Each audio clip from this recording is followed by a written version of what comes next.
নমস্কার বন্ধুরা, কেমন আছো তোমরা? আশা করি ভালো আছো। তোমাদের সামনে নতুন আরেকটি ব্লগ নিয়ে এলাম।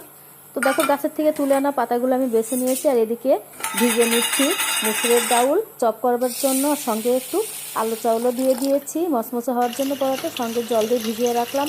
আর এদিকে পাতাগুলো সুন্দর করে আমি ধুয়ে নিচ্ছি। পাতা জিনিসটা মানে অনেকবার ধুয়ে নিতে হয়, তো আমি বেশ ভালোভাবে অনেকবার ধুয়ে নিয়ে কুচি করে নিয়েছি।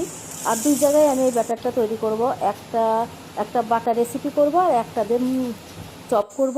তো দেখো, রসুন, কাঁচামরিচ আর কালো জিরে দিয়ে আলাদা একটা ব্যাটার করেছি, আর এটা দিয়ে আমি চপ করব। আমি দুই জায়গায় ব্যাটারটা তৈরি করে নিয়েছি। এদিকে ডাউলটাও ব্যাটার করে নিয়েছি, সঙ্গে পেঁয়াজ কাঁচামরিচ কেটে নিয়েছি পেঁয়াজি করবার জন্য। তো প্রথমে আমি পেঁয়াজিটা আগে করে নেব। ডাউলের সঙ্গে পাতা বাটাটা দিয়ে দিলাম, পেঁয়াজ কাঁচামরিচ দিয়ে সঙ্গে দিয়ে দিচ্ছি হলুদ লবণ। আমি এখন ব্যাটারটা তৈরি করে নিচ্ছি।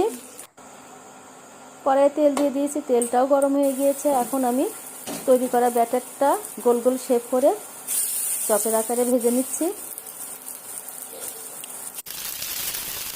তো এখন উল্টে পাল্টে দিচ্ছি।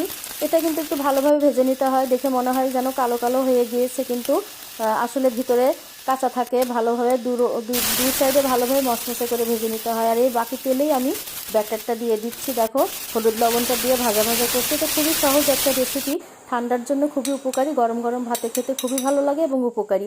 দেখো, আমার দুটো রেসিপি হয়ে গেল। কেমন লেগেছে, কতটা ভালো লেগেছে অবশ্যই কমেন্টে জানাবে। পরবর্তী ভিডিও দেখার জন্য আমার পাশে থাকবে। ধন্যবাদ সবাইকে পরবর্তী ভিডিও দেখার জন্য। খুব খুব ভালো থেকো।